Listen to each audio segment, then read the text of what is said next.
y sin lugar a duda de que Jesús comentó esa experiencia. Y al comentar esa experiencia, Mateo es uno de los que transcribe de manera fiel, fidedigna y completa la experiencia de Jesús en el desierto. Por lo tanto, Mateo es inspirado para transcribir las palabras de Jesús y para transcribir las palabras incluso que pronunció el enemigo a Jesucristo en esa tentación, en ese momento del desierto. Otros hablan del dictado mecánico y como ustedes vieron acá, en realidad no tiene sentido. No hay un dictado. Dios no dicta las Escrituras. Los pasajes donde hay dictado son pasajes específicos y en realidad son una mínima parte de todo el material bíblico.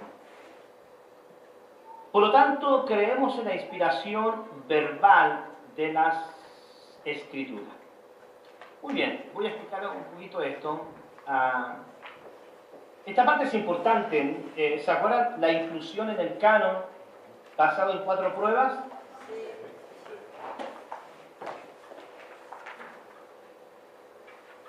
¿Sí la dieron, eh? Sí. Muy bien, esto es muy importante. A ver si me pueden decir cuáles son los 4 puntos que la Iglesia consideró para canonizar los libros del Nuevo Testamento. Número 1, ¿cuál era? Que un apóstol o apóstol tenía que ser el autor. Muy bien, entonces un apóstol o alguien cercano tenía que ser el autor.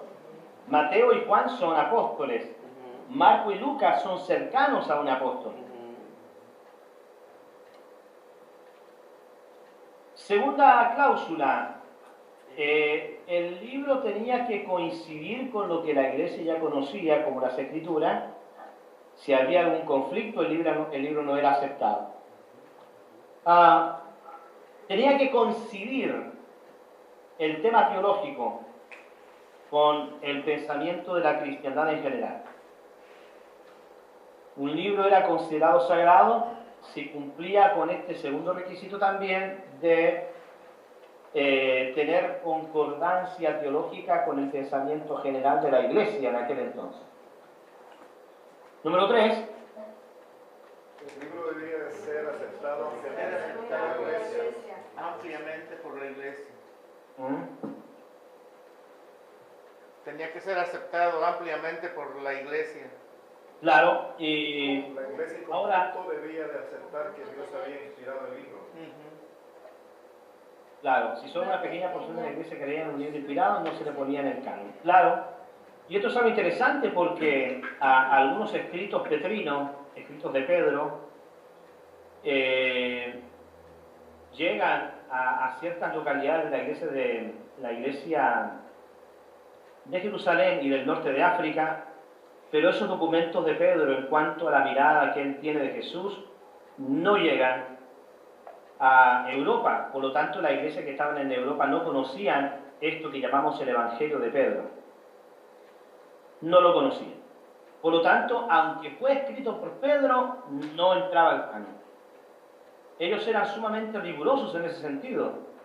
No importa que haya sido escrito por Pablo. Por ejemplo, ¿hubieron cartas que Pablo escribió y no fueron consideradas en el canon? Claro, varias de ellas. Por ejemplo, Primera y Segunda de Corintios. Usted me dirá, ¿pero cómo? Primera y Segunda de Corintios están en la Biblia. No, la que está en la Biblia es la tercera y cuarta carta a Corintios. La primera y la segunda carta no entró en el canon. El apóstol Pablo escribió por lo menos unas 4 o 5 veces a la iglesia de Corintio. Las primeras 2 cartas no entraron en el canon. Y lo que nosotros llamamos primera de Corintio en realidad es la tercera, y lo que llamamos segunda en realidad es la cuarta. Los documentos no entraron. ¿Por qué? Porque estos documentos no eran conocidos, especialmente en la comunidad de Alejandría, las comunidades del norte de África, que eran muy importantes esas comunidades. Tenían muchos teólogos, muchos pensadores en el siglo II, siglo III. Sin embargo, las segundas cartas sí. Las segundas cartas sí fueron conocidas en la cristiandad alrededor de Corinto. Pastor, una pregunta. Número 4, perdón. Una pregunta, ¿dónde tiene usted esa información que sustenta lo que está diciendo? Que solamente la tercera y cuarta entendemos y la primera y segunda no están. Porque para mí es una noticia nueva, nunca la había escuchado. Ese es un dato muy conocido en el mundo académico.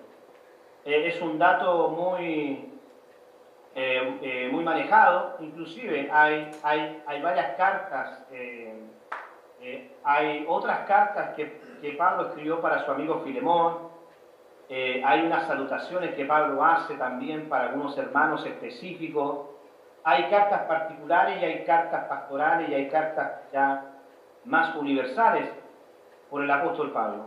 Entonces sí, hay mucha data, hay mucha documentación, hay mucho escrito. Por ahí se habla de otra carta que Pablo también escribe a los hermanos de Roma antes que la carta que él escribe fue escrita por su amanuense.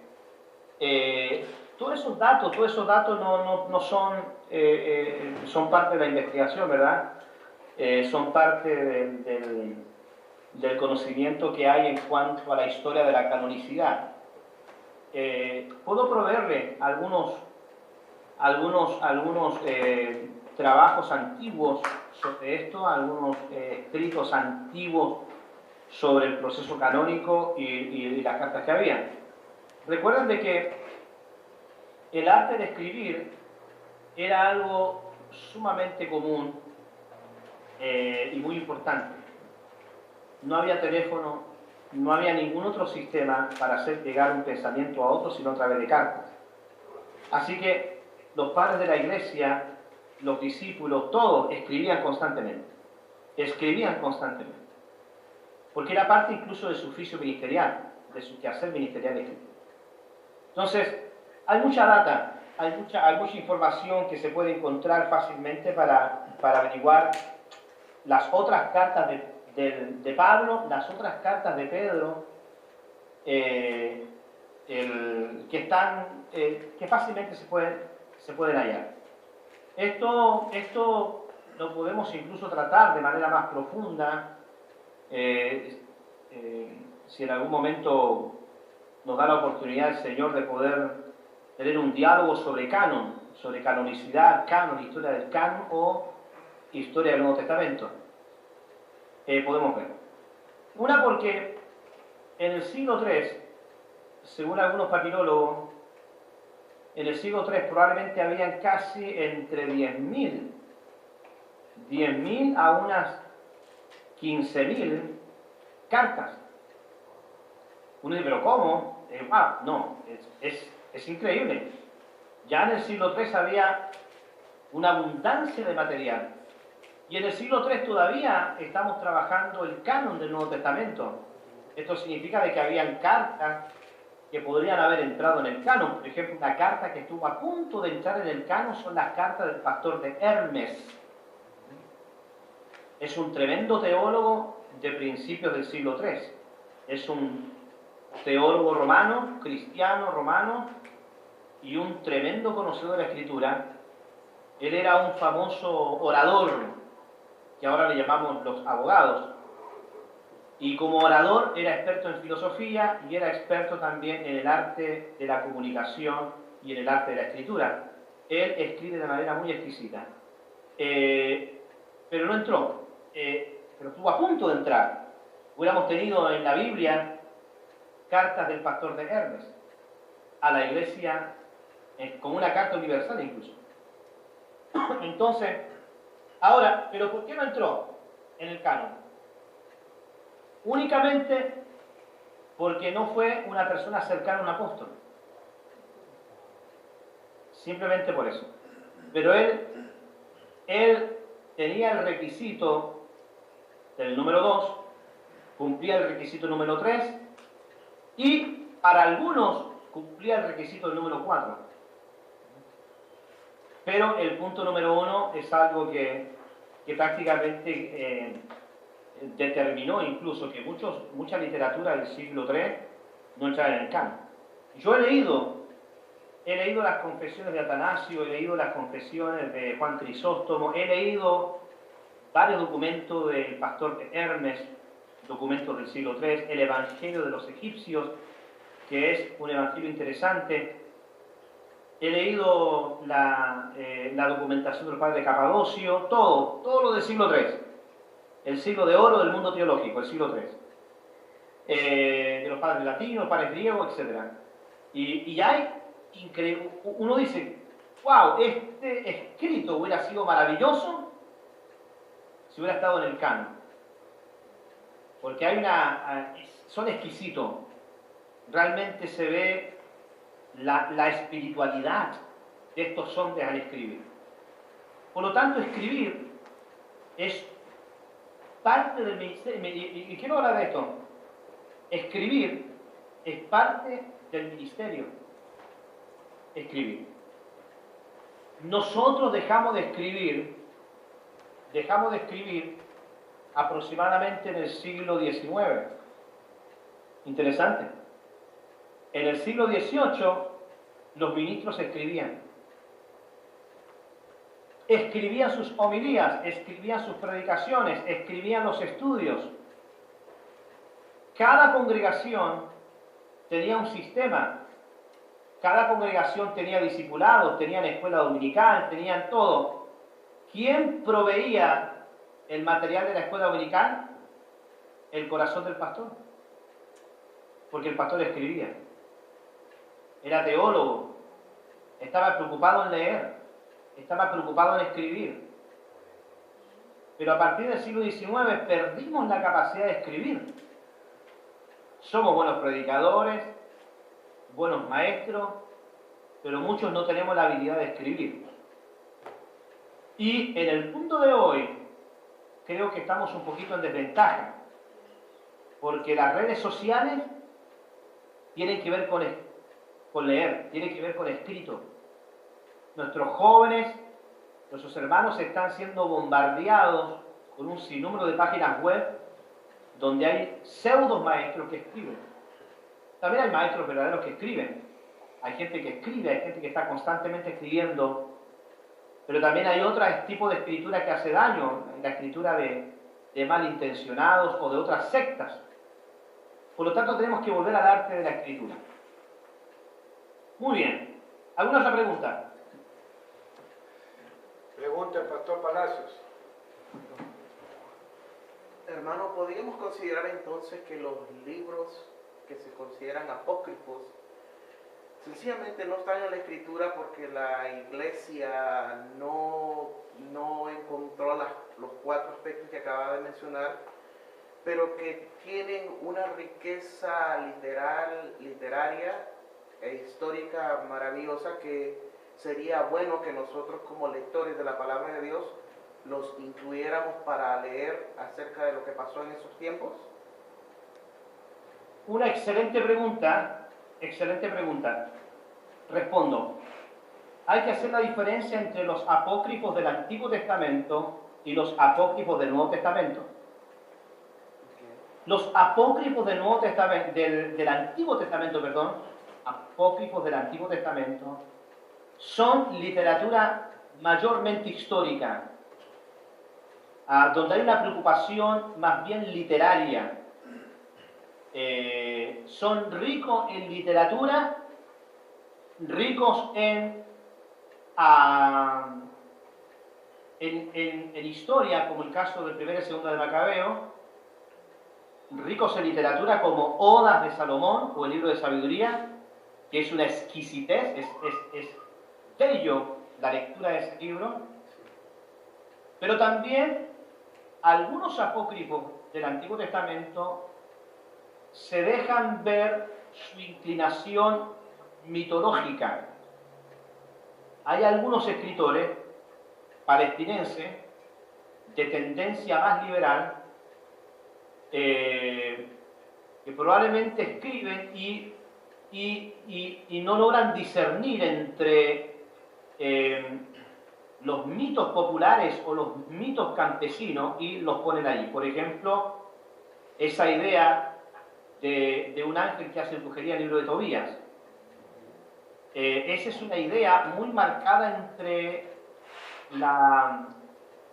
los lugareños de aquel entonces, donde hablaban de que los ángeles podían incluso matar, los ángeles podían incluso hacer ciertos conjuros, ciertas situaciones. Por lo tanto, hay libros del Antiguo Testamento que son escritos por palestinos, pero los que escriben, tú ves una marcada tendencia al sincretismo. La palabra sincretismo significa esta combinación entre ideas sagradas con ideas populares. Por ejemplo, hay otro escrito apócrifo del Antiguo Testamento que de plano la comunidad palestinense rechazó, pero es la historia de Lili. Que es una especie de espectro nocturno, una lechuza. Pero esta historia habla de la historia de este espectro, diciendo de que Lili fue la primera esposa que tuvo Adán y ella, al contaminarse con la serpiente, Dios la expulsó. Y la expulsó juntamente con la serpiente. Y ahí la mujer fue llevada a maldición y se transformó en un espectro nocturno. Pero la mujer que aparece en Génesis 3, que recibe todo esto, ahora vas a recibir dolor en tu preñez, supuestamente es Eva y no Lili. Entonces ese es un escrito que nace en Palestina, pero los escritores combinaron ideas de escritos sagrados con ideas de mitología popular.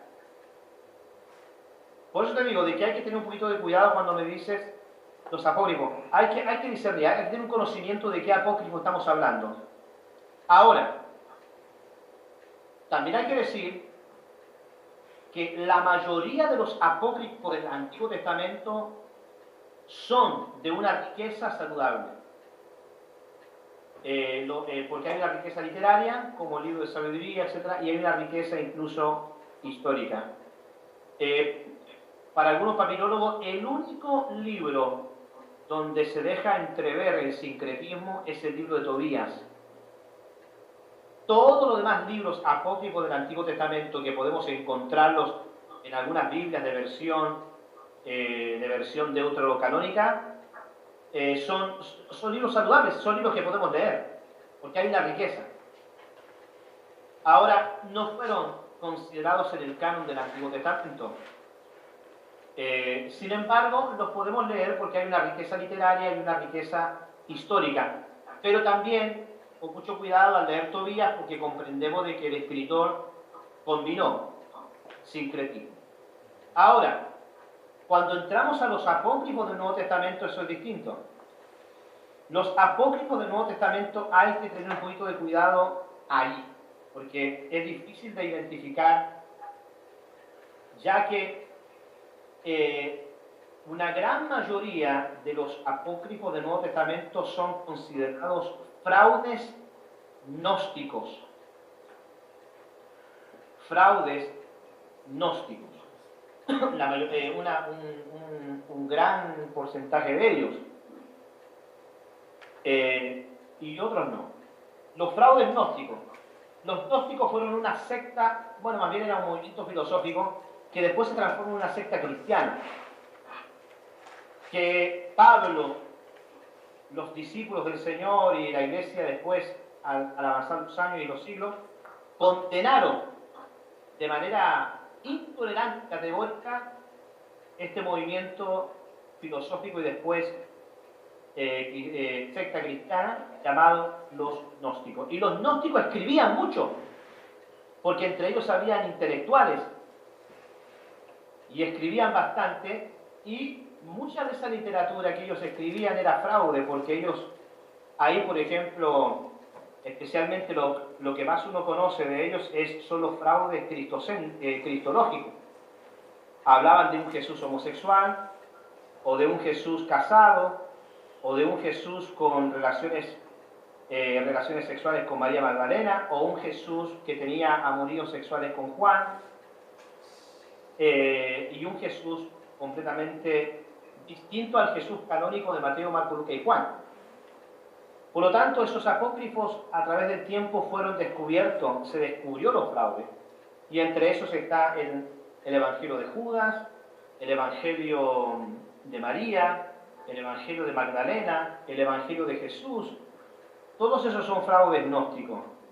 Estos fraudes gnósticos aparecieron a finales del siglo I, principios del siglo II, para traer confusión. Y para que estas ideas de la secta cristiana se propaguen, crearon estos escritos. Y como tú sabes, de que había mucho pueblo que no tenía mucho conocimiento, claro, cuando recibían una carta que decía el Evangelio de Jesús, decían, ¡wow!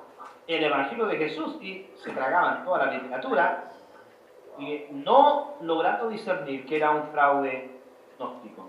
Por lo tanto, cuando hablamos de los apócrifos del Nuevo Testamento, en realidad encontramos que hay mucha literatura que es gnóstica. Por ejemplo, yo sé que alguien habló, pero permítame terminar con esto. Discovery Channel o History Channel, ellos, para vender un poco más de sintonía, a ellos les gusta mucho sacar estos documentos de fraude gnóstico. Lo que más me da risa es que cuando ellos sacan Jesús era casado, o Jesús era homosexual, o Jesús tenía tal conducta, y hemos encontrado un papiro del siglo no sé cuánto. Es interesante que le preguntan solamente a pensadores liberales. A pensadores liberales. Le pregunta a pensadores de Berkeley, a pensadores de Harvard, a pensadores de las universidades prestigiosas en el mundo, pero que son teólogos liberales. Entonces, pero no le pregunta a un teólogo o a un biblista o a un papilólogo o a un teólogo sistemático, no le pregunta a historianos, porque ahí se termina el programa. Pues si me preguntaran a mí, yo diría, no puedo creer que estén haciendo esto de un fraude histórico. Se termina el programa. Pues por eso de que no le preguntan a ningún teólogo, y eso es lo que a veces me da risa, porque algunos hermanos dicen, no hermano, yo escuché y era un pastor que incluso dijo que Jesús era homosexual. Pero ¿qué tipo de pastor fue el que habló? Un pastor no denominacional, un pastor liberal, un pastor posmoderno, un pastor de una idea alegórica al texto sagrado. Muy bien, preguntas. Pastor, nosotros estamos viviendo, según la Biblia, los tiempos de la apostasía, los tiempos donde la mentira se hace verdad. Y existe toda una campaña sistemática de los medios que controlan el poder para bombardear, contaminar, como dice, ensuciar la mente de los cristianos. Por eso que fácilmente el cristiano se aleja de la tradición, de los orígenes de la antigua iglesia, y como la modernidad se dejan, como dicen, engatusar y caen fácilmente a estas trampas que el enemigo hace para contaminar la mente de los cristianos.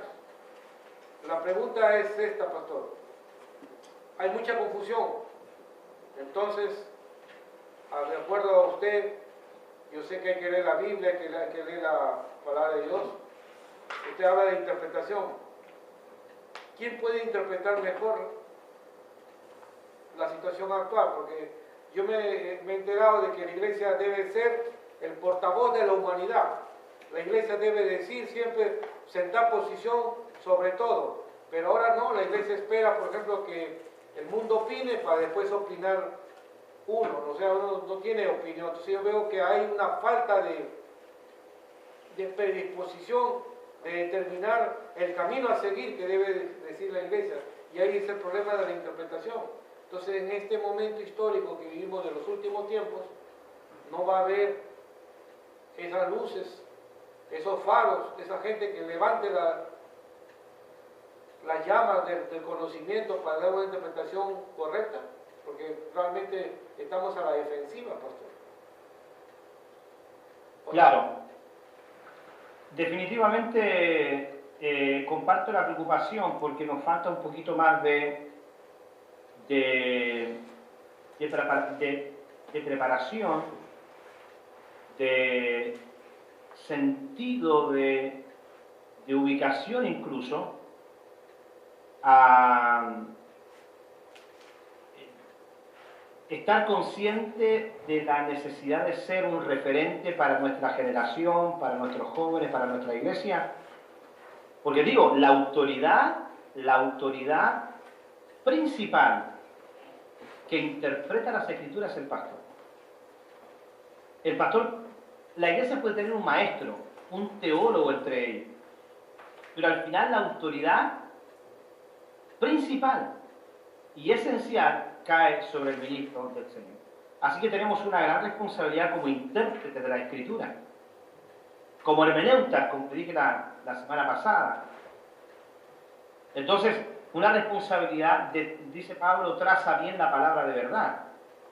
Pero para trazar bien la palabra de verdad yo tengo que tener un conocimiento escritural, un conocimiento bíblico, histórico, literario, teológico de la Escritura. Y ese es un proceso, no se logra de la noche a la mañana, sino a través del ejercicio, de los buenos hábitos, de leer, de documentarme.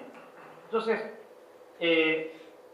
mucho de nuestro trabajo pastoral tiene que ver con la investigación. Pero estamos lamentablemente experimentando un sinnúmero de situaciones. Por ejemplo, el ministerio pastoral, por ejemplo, de lo que yo he leído un poquito, el ministerio pastoral de los años, por ejemplo, de los Estados Unidos, ministerio hispano pastoral, de los años 70, de los años 80, es lo que yo he leído. Muchos pastores, por ejemplo, llegaron por las crisis y los problemas que había en sus países. Por la guerra, la violencia, por la pobreza. Pero muchos llegaron incluso no siendo cristianos, otros no, llegaron a esto. Y ellos marcaron una brecha difícil. Y comenzaron comunidades cristianas. Algunos se hicieron pastor aquí, en los Estados Unidos.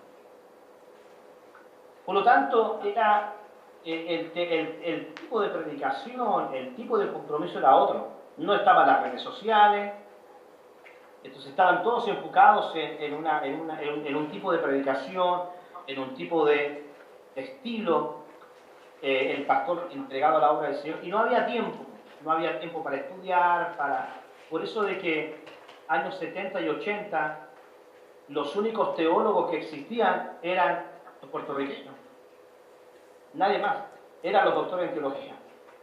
Y en este momento, casi el 100% de las instituciones académicas sobresalientes en los Estados Unidos, un 70% está dominada por teólogos mexicanos o puertorriqueños. Pero la generación centroamericana venía de un contexto limitado, de un contexto limitante. Hubo muchas personas que venían, ni el segundo grado de primaria habían terminado, ni tampoco la primaria completa. Por lo tanto, eran personas que habían vivido en un contexto muy difícil. Y llegan y se hacen pastores. Y empiezan las comunidades a crecer. El gran problema no son ellos, sino los que les siguen. La generación de ministros, según algunas estadísticas, entre los años 90 y 2000, y un poquito hasta ahora, aunque ahora tiene una tercera generación, pero los que son de los 90 y 2000 han adoptado las mismas situaciones de los ministros anteriores.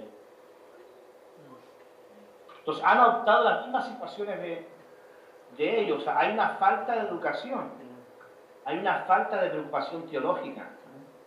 Son pastores que saben inglés, tienen 2 idiomas y muchos de ellos ya tienen papeles, pero no tienen en su agenda la necesidad de educarse.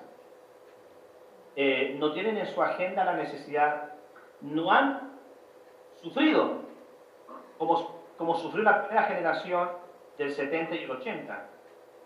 Tienen buenos trabajos, algunos tienen comodidades, tienen buen seguro, pero no está en su agenda la educación teológica.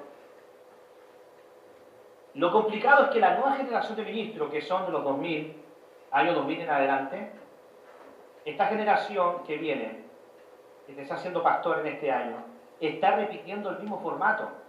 Tienen más dinero, tienen buenos trabajos, son bilingües, pero la educación sigue siendo una agenda opcional. Estamos perdiendo terreno, porque nuestros jóvenes están